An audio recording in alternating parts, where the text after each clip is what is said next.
ಬೌಬೌ ಬಿರಿಯಾನಿ ನಾಯಿ ಮಾಂಸ ಇದು ಬಹಳ ದೊಡ್ಡ ಚರ್ಚೆಗೆ ಎಡೆ ಮಾಡಿಕೊಟ್ಟಿದ್ದು ಕಳೆದ 2-3 ದಿನಗಳಿಂದ. ಇವತ್ತೇನಾಗಿದೆ ಈ ವಿಚಾರದಲ್ಲಿ ಬೆಳವಣಿಗೆ? ಫೈನಲಿ ಇದು ನಾಯಿ ಮಾಂಸನ ಅಥವಾ ಮೇಕೆ ಮಾಂಸನ? ಯಾವುದಿದು?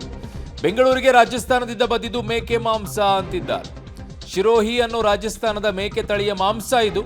ಮೆಜೆಸ್ಟಿಕ್ನ ರೈಲ್ವೆ ನಿಲ್ದಾಣದಲ್ಲಿ ರೇಡ್ ಮಾಡಿದಂಥ ಸಂದರ್ಭದಲ್ಲಿ ಈ ಮಾಂಸ ಸಿಕ್ಕಿತ್ತು. ಸುಮಾರು 80-90 ಬಾಕ್ಸ್ಗಳಲ್ಲಿ ಒಂದೊಂದು ಬಾಕ್ಸ್ನಲ್ಲಿ 8ರಿಂದ 10 ಈ ಮೇಕೆನೋ ನಾಯಿನೋ ಗೊತ್ತಿಲ್ಲ ಒಟ್ಟಿನಲ್ಲಿತ್ತು.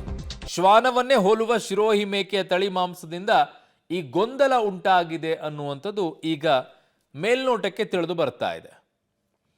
ಸೊ ಈಗ ಸದ್ಯಕ್ಕೆ ನೀವು ನೋಡ್ತಾ ಇರುವಂಥ ತಳಿ ಕಿವಿ ತುಂಬ ಉದ್ದವಾಗಿರುತ್ತೆ, ಬಾಲವು ಕೂಡ ಅಷ್ಟೇ ಉದ್ದವಾಗಿರುತ್ತೆ. ಅದರ ತಳಿಯದ್ದೇ ಇದು ಅಂತ ಹೇಳ್ತಾ ಇದ್ದಾರೆ.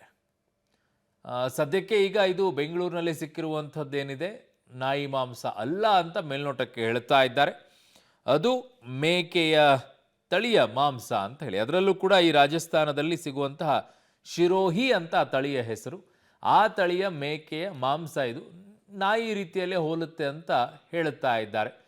ಸೊ ಅದರ ಆಧಾರದ ಮೇಲೆ ಈಗ ಇದನ್ನು ಹೇಳ್ತಾ ಇದ್ದಾರೆ. ಬಟ್ ಹೈದರಾಬಾದಿಗೆ ಕಳಿಸಿರುವಂಥ ಮಾಂಸದಲ್ಲಿ ಏನು ಅಂತ ಗೊತ್ತಾಗಬೇಕಲ್ಲ. ಅದಾದಮೇಲೆ ಅದರ ಬಗ್ಗೆ ಒಂದು ಸ್ಪಷ್ಟೀಕರಣ ಸಿಗುತ್ತೆ.